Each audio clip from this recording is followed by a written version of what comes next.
ወዳጆቼ ጸልየናል ማለት ወይም ደግሞ ስንጸልይ እኛነታችንን ወይም ደግሞ ራሳችንን በመለኮታዊ አቅርቦት ውስጥ ተሳታፊ እያደረግነው ነው ማለታችን ነው። አንድ ደግሞ የማይጸልይ ሰው ወይም ደግሞ የማይጸልይ አማኝ አለ ማለት ነፃነትን ለመናፍስቱ ዓለም የሰጠ በራሳቸው ፍቃድ እንደፈለጉ እንዲያደርጉት ነፃነቱን ለልዩ ልዩ መናፍስት የሰጠ ሰው ነው ማለት እንችላለን።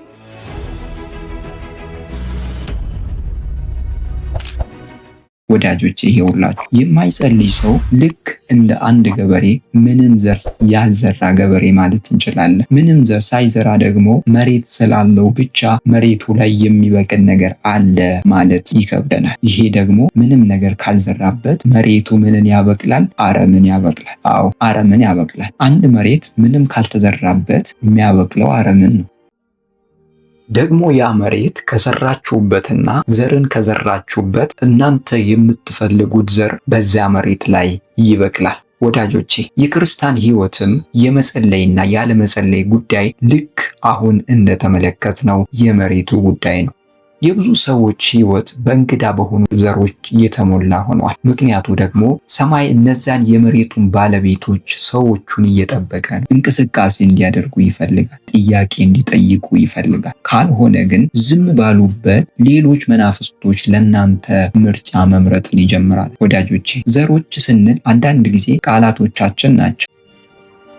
ወዳጆቼ ለምን መጸለይ እንደሚያስፈልገን ልናውቅና ልንረዳ ይገባናል። ምክንያቱም በእግዚአብሔር ፊት ዝም አላችሁ ማለት ራሱን የቻለ ሰማያዊ ቋንቋ ነው። ምንም ማለት መሰላችሁ? ምንም እርዳታ አልፈልግም፣ እኔ ሁሉን ነገር በራሴ መወጣት እችላለሁ ብሎ በራስ ላይ እንደ መታበይ አይነት ሊቆጠር ይችላል። ይህን በምታደርጉበት ጊዜ ደግሞ ሰማይም ይሄንን ቋንቋችሁን ስለሚያከብር ምንም አይነት እንቅስቃሴ ሊያደርግላችሁ ፈቃደኛ አይሆንም ወይም ዝም ይላል። በጣም ብዙ ሰዎች እንደዚህ አይነት ሰዓት ላይ እየኖሩ በጣም በህይወት ውጣ ውረድ ውስጥ እየኖሩ ነገር ግን ደግሞ ከእግዚአብሔር ከአባታቸው ጋር መነጋገርን ምርጫቸው አያደርጉም። ወዳጆቼ ህይወት በምርጫ እየተሞላ ነው። እግዚአብሔርን መውደድ፣ ከእግዚአብሔር መራቅ፣ እግዚአብሔር እንደዚህ ያደርግልኛል ማለት ሁሉ ነገር በምርጫ እየተሞላ ነው። ህይወታችን በምርጫ እየተሞላ ስለሆነ እግዚአብሔር ገና ሲፈጥረን ለራሳችን ነፃ የሆነ ፍቃድን ሰጥቶን ነው የፈጠረን እኛ ምን እንድናደርግ እንድንመርጥ። አንዳንድ ሰዎች ለምን በህይወታቸው ምንም አይነት ለውጥ እንደማያመጡ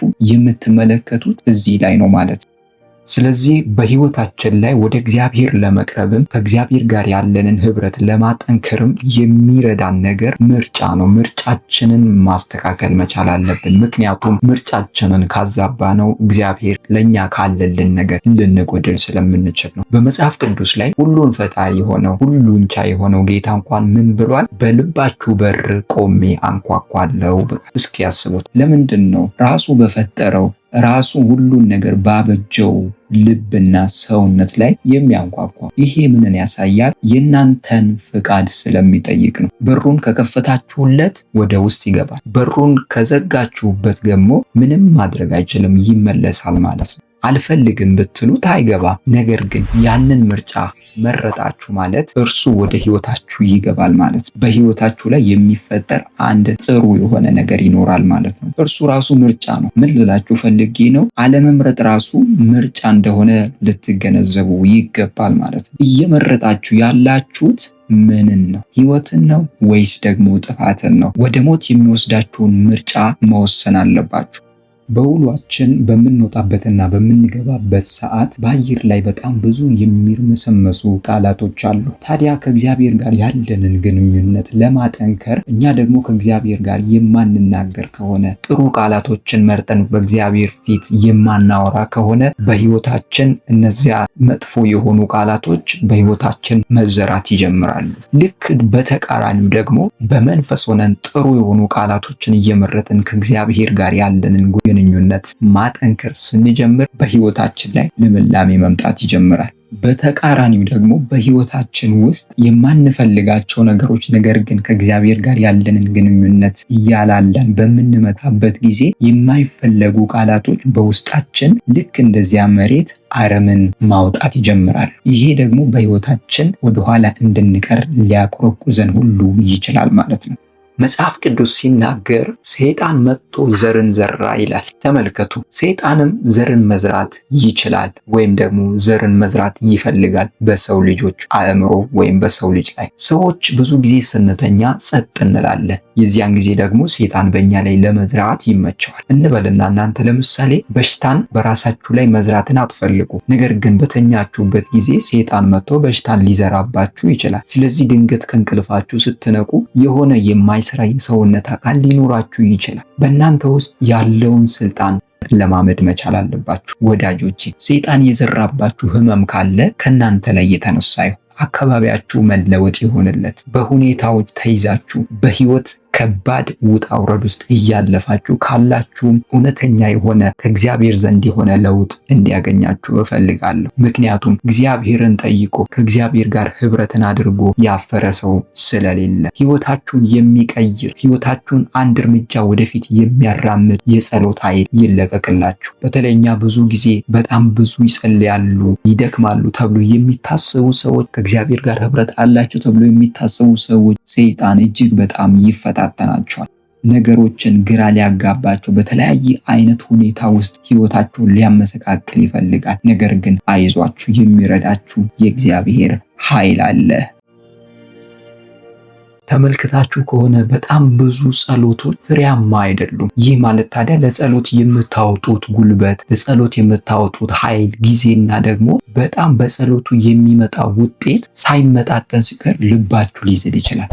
በጣም የብዙ የጸሎት ህይወት ያላቸው ብዙ ሰዎች በህይወታቸው ላይ የሚመለከቱት ትንሽዬ ውጤት ነው። ያ ምክንያቱ ምንድን ነው ብለን ከተመለከትን ስለ ጸሎት ያለን አመለካከት ነው። ስለዚህ ስለ ጸሎት ያለን አመለካከት ሊቀየርና ራሳችንን መመልከት በጣም አስፈላጊ ነው። ምክንያቱም በህይወታችን ላይ የጸሎትን ኃይል እንድናውቅ በጣም አበክሬ እናገራለሁ። ይህ በጸሎት ውስጥ ያለ ምስጢር ስለሆነ የያዕቆብ መልእክት ምዕራፍ 5 ቁጥር 16ን ስንመለከት የጻድቅ ሰው ጸሎት በስራዋ እጅግ ኃይልን ታደርጋለች ይለናል። ይህን ልብ ልንለውና ልንገነዘበው የሚገባ ጉዳይ ነው። ስለ ጸሎት ሲናገር እንደዚህ ነው የሚለው፣ የጻድቅ ሰው ጸሎት በስራዋ እጅግ ኃይልን ታደርጋለች ይላል። ይህንን የሚያደርገው ማን ነው ብላችሁ ብትጠይቁ የጻድቅ ሰው ጸሎት ይለናል። እንዲያውም ማብራሪያው ላይ ሲናገር የጻድቅ ሰው ጸሎት ኃይልን ታደርጋለች ብሎ ይፈተዋል። ጠንካራና ኃይለኛ የሆነ ጸሎት በእግዚአብሔር ፊት በምንጸልይበት ጊዜ ከእግዚአብሔር ዘንድ ኃይልን እናገኛለን። ህይወታችሁ ምን ይመስላል ወዳጆች? የጸሎት ህይወታችሁ ምንን ይመስላል? እንዴት ነው በህይወታችሁ ላይ እየወጣችሁና እየገባችሁ ያላችሁ? ታዲያ በዋናነት ስለ ጸሎት በህይወታችን ላይ ሁል ጊዜ ልናስብና ልንማረው የሚገባ ጉዳይ ነው። ኢየሱስ ክርስቶስ በምድር ላይ በነበረበት ጊዜ ራሱ የጸሎት ህይወት እንዳለው እንመለከታለን። ለሰው ልጆችም በምድር ላይ ትቶልን የሄደው ከእርሱ ጋር የምንገናኝበትን መንገድ ጸሎትን አስቀምጦልን ሄዷል። ለክርስቲያን ይህ የጸሎት አገልግሎት የማይቋረጥ ነገር ነው ማለት እንችላለን። አንድ ማወቅ ያለብን ነገር አለ። እርሱም ደግሞ ከብሉይ ኪዳንና እስከ አዲስ ኪዳን ድረስ ባለው በሁለቱ ኪዳናት መካከል ያልተቀየረ ልምምድ ቢኖር የጸሎት ህይወት ነው። ብዙ ነገር ጌታችን ኢየሱስ ክርስቶስ ወደ ምድር ከመጣ በኋላ ከአዲስ ኪዳን የተቀየሩ ወይም ደግሞ ከብሉይ ኪዳን የተቀየሩ ወይም ደግሞ የተስተካከሉ ነገሮች እንዳሉ ሁላችንም ይገባናል። ጸሎት ግን ባለበት የቀጠለ የአንድ የክርስቲያን ወይም የአንድ የአማኝ ልምምድ ነው። ይሄ የጸሎት ህይወት የምንለው መቼም የማይቀየር ከእግዚአብሔር ጋር የምናደርገውን ግንኙነት ሁል ጊዜ የሚያስቀጥለን የጸሎት ህይወታችን ነው። በምድር ላይ በጣም ብዙ የተባሉ ሃይማኖቶች አሉ። ይሄም ከ4000 በላይ የሚበልጡ ሃይማኖቶች አሉ ተብሎ ይታመናል። ታዲያ እነዚህ የተለያዩ ሃይማኖቶች የራሳቸው ብዙ አይነት ልምምድና ዕውቀት አላቸው ብለው ያስተምራሉ።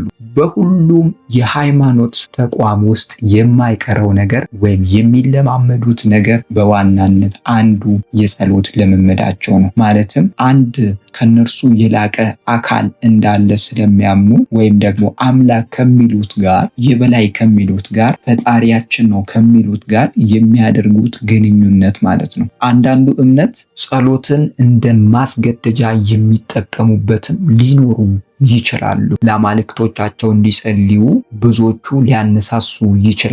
በመጽሐፍ ቅዱሳችን እንኳን በብሉይ ኪዳን ስንመለከተው እንኳን የነበሩ የበዓል ነቢያቶች እንዲጸልዩ ወደ አማልክቶቻቸው እንደጸለዩ ይነግረናል።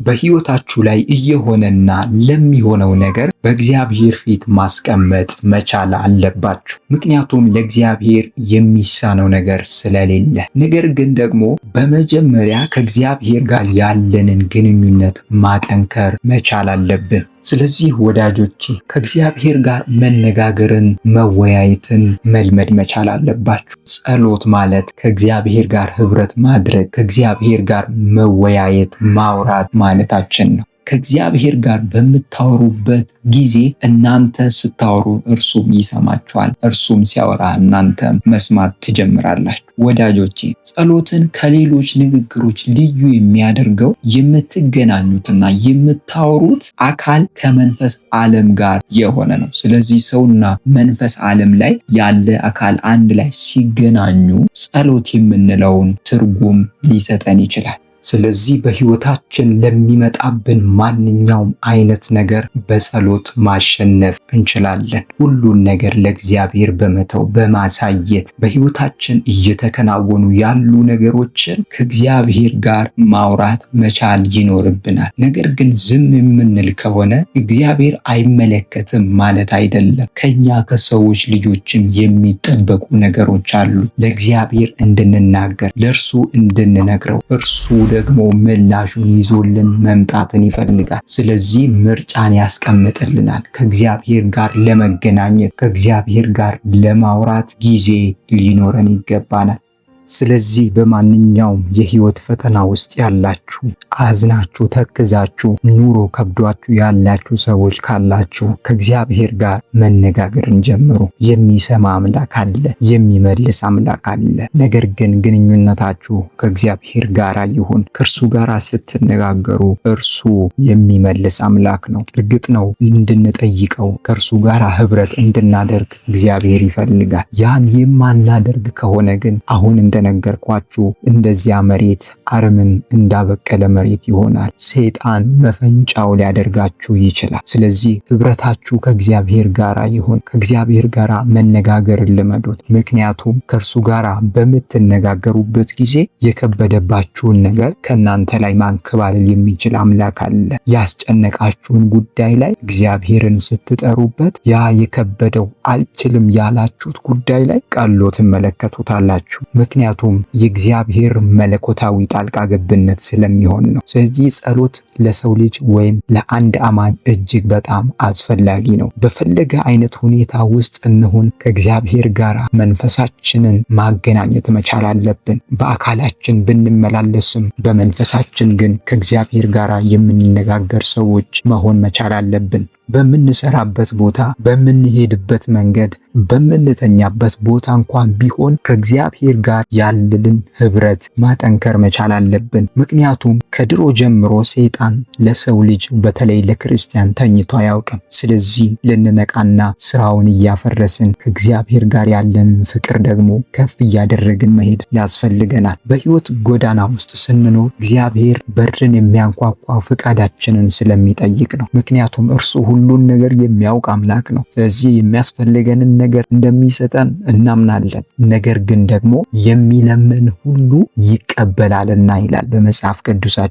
ስለዚህ ልመናችንን ቢሆን በእግዚአብሔር ፊት ማስቀመጥ፣ በእግዚአብሔር እግር ስር ማኖር መቻል አለብን። የዚያኔ ማንኛውም ለኔስ ከባድ ነው፣ ለኔስ ይሄ ነገር አይቻለኝም፣ እጅግ በጣም ይከብደኛል፣ ማለፍ አልችለውም ያልነውን ጉዳይ የመለኮት ጣልቃ ገብነት ሲያሻግረን እንመለከታለን። ስለዚህ ወዳጆቼ ይህን መልእክት የምትሰሙ በህይወት ጫና ውስጥ ያላችሁ ብዙ ትጸልያላችሁ፣ ነገር ግን ያ የጸለያችሁ ጸሎት ሳይመለስላችሁ የዘገየባችሁ ወዳጆቼ ካላችሁ እግዚአብሔር አልሰማም ማለት አይደለም። የእግዚአብሔር ጊዜ ገና ስለሆነ ሊሆን ይችላል። ስለዚህ የኛ እምነት በእግዚአብሔር ፊት መነጋገር፣ ከእርሱ ጋር ማውራት መቻል ነው። ምክንያቱም እርሱ የራሱ የሆነ ጊዜ አለው። እርሱ በራሱ ጊዜ ሲመጣ ደግሞ ማንም አይቀድመው። ብዙዎቹ ከእግዚአብሔር ጋር ሆኜ እነ እገሌ ተሳካላቸው፣ እነ እገሌስ እንደዚህ ሆነላቸው ብላችሁ ተክዛችሁ በህይወት በህይወት ጫና ውስጥ ካላችሁ ዛሬ አንድ ነገር አሳስባችኋለሁ። ለእግዚአብሔር የሚሳነው ነገር የለም። ነገሮቻችሁ የዘገዩት፣ ነገሮቻችሁ የቆዩት ለእናንተ ጥሩ ነገር እያበጀላችሁ ስለሆነ ነው። ስለዚህ ወዳጆቼ ከእግዚአብሔር ጋር ያላችሁን ህብረት እንድታጠነክሩት አበረታታችኋለሁ። ምክንያቱም እርሱ ምርጫችን ስለሆነ። ምክንያቱም ዲያብሎስ ሊያጠፋና ሊያድነው እንጂ ወደ ህይወታችን የሚመጣው ሊባርከን፣ ካለንበት የህይወት ቁልቁለት ከፍ ሊያደርገን፣ ወደ ከፍታ ሊያወጣን ፈጽሞ አይመጣም። ምክንያቱም ከእግዚአብሔር ጋር ያለንን ግንኙነት ማቋረጥ ነው የሰይጣን ፍላጎት። የእግዚአብሔርስ ፍላጎት ወደ እርሱ እንድንጠጋ፣ ሊባርከን፣ ሊዳስሰን፣ ህመማችንን ሊፈውስ፣ ካለንበት ውጥንቅጥ ሊያወጣን፣ ሰላምን ሊሰጠን፣ እረፍትን ሊሰጠን፣ ወደ ለመለመ ስፍራ ሊያወጣን ወደኛ ይመጣል። ነገር ግን እኛስ ድምፁን ሰምተን ከእርሱ ጋር እየተነጋገርን እርሱ በሚለን መስመር ላይ መሄድን ጸጋው ያግዘን። ስለዚህ እላችኋለሁ ወዳጆቼ ስንጸልይ ከእግዚአብሔር ጋር ያለንን ህብረት እናጠነክራለንና የጸሎት ህይወታችንን እንመልከተው።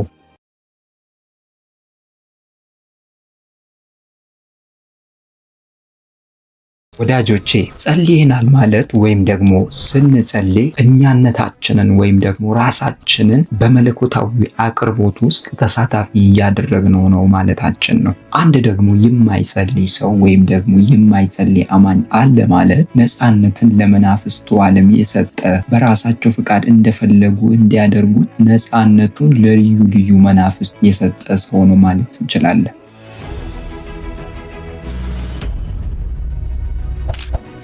ወዳጆቼ ይሄውላችሁ የማይጸልይ ሰው ልክ እንደ አንድ ገበሬ ምንም ዘር ያልዘራ ገበሬ ማለት እንችላለን። ምንም ዘር ሳይዘራ ደግሞ መሬት ስላለው ብቻ መሬቱ ላይ የሚበቅል ነገር አለ ማለት ይከብደናል። ይሄ ደግሞ ምንም ነገር ካልዘራበት መሬቱ ምንን ያበቅላል? አረምን ያበቅላል። አዎ አረምን ያበቅላል። አንድ መሬት ምንም ካልተዘራበት የሚያበቅለው አረምን ነው።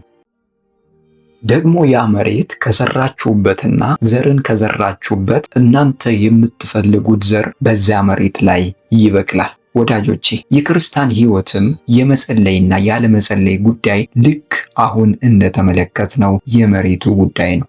የብዙ ሰዎች ሕይወት በእንግዳ በሆኑ ዘሮች የተሞላ ሆኗል። ምክንያቱ ደግሞ ሰማይ እነዚያን የመሬቱን ባለቤቶች ሰዎቹን እየጠበቀ ነው። እንቅስቃሴ እንዲያደርጉ ይፈልጋል። ጥያቄ እንዲጠይቁ ይፈልጋል። ካልሆነ ግን ዝም ባሉበት ሌሎች መናፍስቶች ለናንተ ምርጫ መምረጥን ይጀምራል። ወዳጆቼ ዘሮች ስንል አንዳንድ ጊዜ ቃላቶቻችን ናቸው። ወዳጆቼ ለምን መጸለይ እንደሚያስፈልገን ልናውቅና ልንረዳ ይገባናል። ምክንያቱም በእግዚአብሔር ፊት ዝም አላችሁ ማለት ራሱን የቻለ ሰማያዊ ቋንቋ ነው። ምንም ማለት መሰላችሁ? ምንም እርዳታ አልፈልግም፣ እኔ ሁሉን ነገር በራሴ መወጣት እችላለሁ ብሎ በራስ ላይ እንደ መታበይ አይነት ሊቆጠር ይችላል። ይህን በምታደርጉበት ጊዜ ደግሞ ሰማይም ይሄንን ቋንቋችሁን ስለሚያከብር ምንም አይነት እንቅስቃሴ ሊያደርግላችሁ ፈቃደኛ አይሆንም ወይም ዝም ይላል። በጣም ብዙ ሰዎች እንደዚህ አይነት ሰዓት ላይ እየኖሩ በጣም በህይወት ውጣ ውረድ ውስጥ እየኖሩ ነገር ግን ደግሞ ከእግዚአብሔር ከአባታቸው ጋር መነጋገርን ምርጫቸው አያደርጉም። ወዳጆቼ ህይወት በምርጫ እየተሞላ ነው። እግዚአብሔርን መውደድ፣ ከእግዚአብሔር መራቅ፣ እግዚአብሔር እንደዚህ ያደርግልኛል ማለት ሁሉ ነገር በምርጫ እየተሞላ ነው። ህይወታችን በምርጫ እየተሞላ ስለሆነ እግዚአብሔር ገና ሲፈጥረን ለራሳችን ነፃ የሆነ ፍቃድን ሰጥቶን ነው የፈጠረን እኛ ምን እንድናደርግ እንድንመርጥ። አንዳንድ ሰዎች ለምን በህይወታቸው ምንም አይነት ለውጥ እንደማያመጡ የምትመለከቱት እዚህ ላይ ነው ማለት ነው።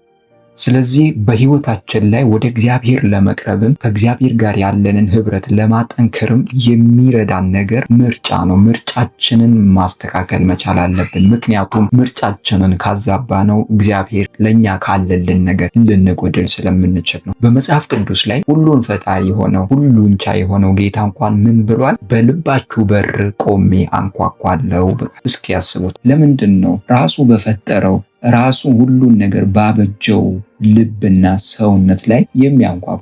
ይሄ ምንን ያሳያል? የእናንተን ፍቃድ ስለሚጠይቅ ነው። በሩን ከከፈታችሁለት ወደ ውስጥ ይገባል። በሩን ከዘጋችሁበት ደግሞ ምንም ማድረግ አይችልም፣ ይመለሳል ማለት ነው። አልፈልግም ብትሉት አይገባም። ነገር ግን ያንን ምርጫ መረጣችሁ ማለት እርሱ ወደ ህይወታችሁ ይገባል ማለት ነው። በህይወታችሁ ላይ የሚፈጠር አንድ ጥሩ የሆነ ነገር ይኖራል ማለት ነው። እርሱ ራሱ ምርጫ ነው። ምን ልላችሁ ፈልጌ ነው? አለመምረጥ ራሱ ምርጫ እንደሆነ ልትገነዘቡ ይገባል ማለት ነው። እየመረጣችሁ ያላችሁት ምንን ነው? ህይወትን ነው ወይስ ደግሞ ጥፋትን ነው? ወደ ሞት የሚወስዳችሁን ምርጫ መወሰን አለባችሁ። በውሏችን በምንወጣበትና በምንገባበት ሰዓት በአየር ላይ በጣም ብዙ የሚርመሰመሱ ቃላቶች አሉ። ታዲያ ከእግዚአብሔር ጋር ያለንን ግንኙነት ለማጠንከር እኛ ደግሞ ከእግዚአብሔር ጋር የማንናገር ከሆነ ጥሩ ቃላቶችን መርጠን በእግዚአብሔር ፊት የማናወራ ከሆነ በህይወታችን እነዚያ መጥፎ የሆኑ ቃላቶች በህይወታችን መዘራት ይጀምራሉ።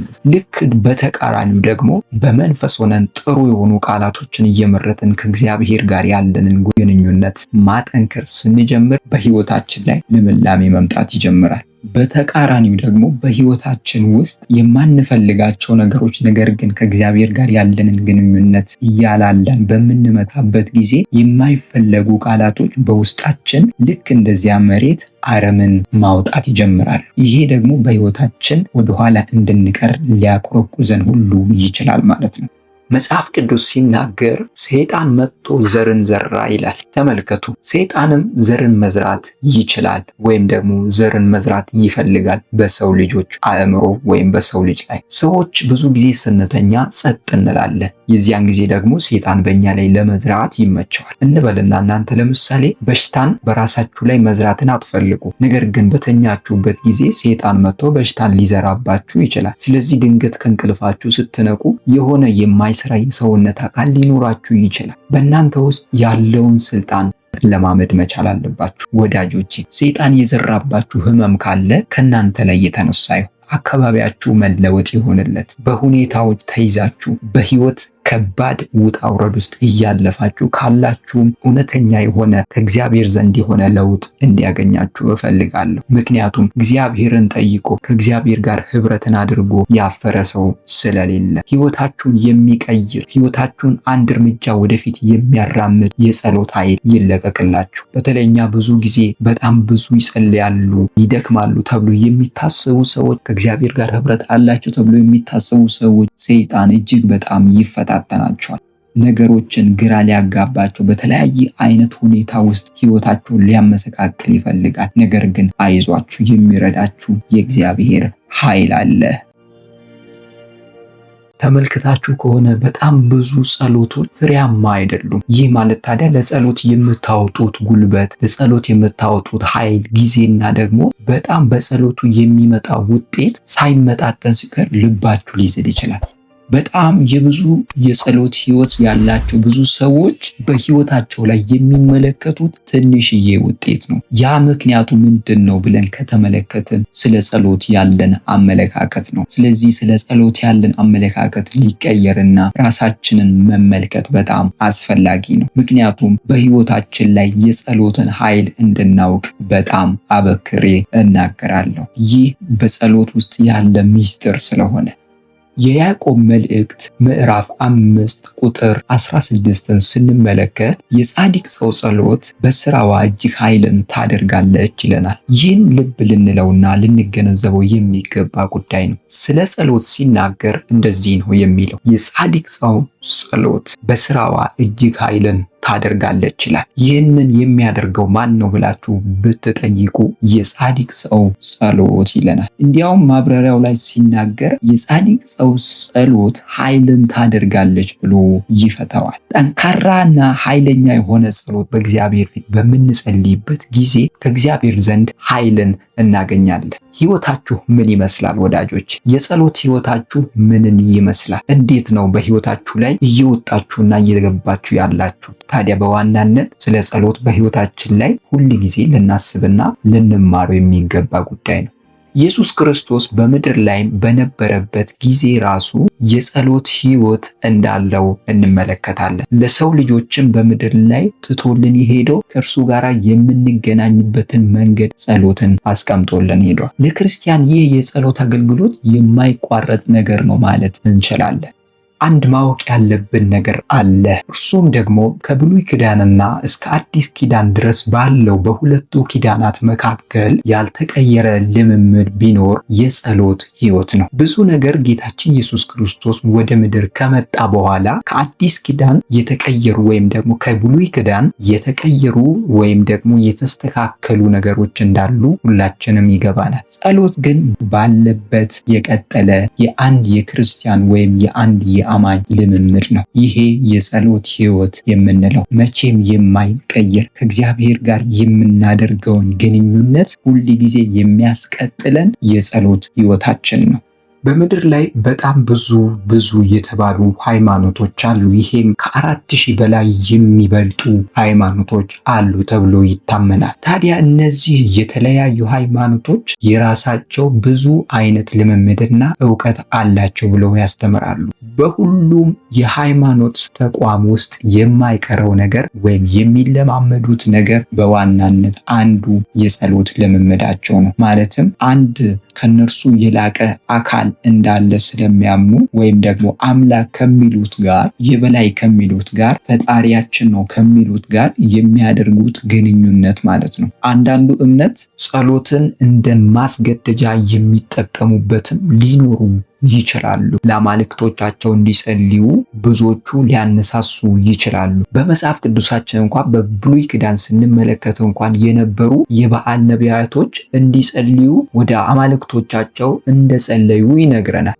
በሕይወታችሁ ላይ እየሆነና ለሚሆነው ነገር በእግዚአብሔር ፊት ማስቀመጥ መቻል አለባችሁ። ምክንያቱም ለእግዚአብሔር የሚሳነው ነገር ስለሌለ። ነገር ግን ደግሞ በመጀመሪያ ከእግዚአብሔር ጋር ያለንን ግንኙነት ማጠንከር መቻል አለብን። ስለዚህ ወዳጆቼ ከእግዚአብሔር ጋር መነጋገርን፣ መወያየትን መልመድ መቻል አለባችሁ። ጸሎት ማለት ከእግዚአብሔር ጋር ህብረት ማድረግ፣ ከእግዚአብሔር ጋር መወያየት፣ ማውራት ማለታችን ነው። ከእግዚአብሔር ጋር በምታወሩበት ጊዜ እናንተ ስታወሩ እርሱም ይሰማችኋል፣ እርሱም ሲያወራ እናንተ መስማት ትጀምራላችሁ። ወዳጆቼ ጸሎትን ከሌሎች ንግግሮች ልዩ የሚያደርገው የምትገናኙትና የምታወሩት አካል ከመንፈስ ዓለም ጋር የሆነ ነው። ስለዚህ ሰውና መንፈስ ዓለም ላይ ያለ አካል አንድ ላይ ሲገናኙ ጸሎት የምንለውን ትርጉም ሊሰጠን ይችላል። ስለዚህ በሕይወታችን ለሚመጣብን ማንኛውም አይነት ነገር በጸሎት ማሸነፍ እንችላለን። ሁሉን ነገር ለእግዚአብሔር በመተው በማሳየት በሕይወታችን እየተከናወኑ ያሉ ነገሮችን ከእግዚአብሔር ጋር ማውራት መቻል ይኖርብናል። ነገር ግን ዝም የምንል ከሆነ እግዚአብሔር አይመለከትም ማለት አይደለም። ከኛ ከሰዎች ልጆችም የሚጠበቁ ነገሮች አሉ። ለእግዚአብሔር እንድንናገር፣ ለእርሱ እንድንነግረው፣ እርሱ ደግሞ ምላሹን ይዞልን መምጣትን ይፈልጋል። ስለዚህ ምርጫን ያስቀምጥልናል። ከእግዚአብሔር ጋር ለመገናኘት ከእግዚአብሔር ጋር ለማውራት ጊዜ ሊኖረን ይገባናል። ስለዚህ በማንኛውም የህይወት ፈተና ውስጥ ያላችሁ፣ አዝናችሁ ተክዛችሁ ኑሮ ከብዷችሁ ያላችሁ ሰዎች ካላችሁ ከእግዚአብሔር ጋር መነጋገርን ጀምሩ። የሚሰማ አምላክ አለ፣ የሚመልስ አምላክ አለ። ነገር ግን ግንኙነታችሁ ከእግዚአብሔር ጋር ይሁን። ከእርሱ ጋር ስትነጋገሩ እርሱ የሚመልስ አምላክ ነው። እርግጥ ነው እንድንጠይቀው ከእርሱ ጋር ህብረት እንድናደርግ እግዚአብሔር ይፈልጋል። ያን የማናደርግ ከሆነ ግን አሁን እንደነገርኳችሁ እንደዚያ መሬት አረምን እንዳበቀለ መሬት ይሆናል። ሰይጣን መፈንጫው ሊያደርጋችሁ ይችላል። ስለዚህ ህብረታችሁ ከእግዚአብሔር ጋር ይሁን። ከእግዚአብሔር ጋር መነጋገርን ልመዱት። ምክንያቱም ከእርሱ ጋር በምትነጋገሩበት ጊዜ የከበደባችሁን ነገር ከእናንተ ላይ ማንከባለል የሚችል አምላክ አለ። ያስጨነቃችሁን ጉዳይ ላይ እግዚአብሔርን ስትጠሩበት ያ የከበደው አልችልም ያላችሁት ጉዳይ ላይ ቀሎ ትመለከቱታላችሁ። ምክንያቱም የእግዚአብሔር መለኮታዊ ጣልቃ ገብነት ስለሚሆን ነው። ስለዚህ ጸሎት ለሰው ልጅ ወይም ለአንድ አማኝ እጅግ በጣም አስፈላጊ ነው። በፈለገ አይነት ሁኔታ ውስጥ እንሁን ከእግዚአብሔር ጋር መንፈሳችንን ማገናኘት መቻል አለብን። በአካላችን ብንመላለስም በመንፈሳችን ግን ከእግዚአብሔር ጋር የምንነጋገር ሰዎች መሆን መቻል አለብን። በምንሰራበት ቦታ፣ በምንሄድበት መንገድ፣ በምንተኛበት ቦታ እንኳን ቢሆን ከእግዚአብሔር ጋር ያለንን ህብረት ማጠንከር መቻል አለብን። ምክንያቱም ከድሮ ጀምሮ ሰይጣን ለሰው ልጅ በተለይ ለክርስቲያን ተኝቶ አያውቅም። ስለዚህ ልንነቃና ስራውን እያፈረስን ከእግዚአብሔር ጋር ያለንን ፍቅር ደግሞ ከፍ እያደረግን መሄድ ያስፈልገናል። በህይወት ጎዳና ውስጥ ስንኖር እግዚአብሔር በርን የሚያንኳኳ ፍቃዳችንን ስለሚጠይቅ ነው። ምክንያቱም እርሱ ሁሉን ነገር የሚያውቅ አምላክ ነው። ስለዚህ የሚያስፈልገንን ነገር እንደሚሰጠን እናምናለን። ነገር ግን ደግሞ የሚለምን ሁሉ ይቀበላልና ይላል በመጽሐፍ ቅዱሳችን።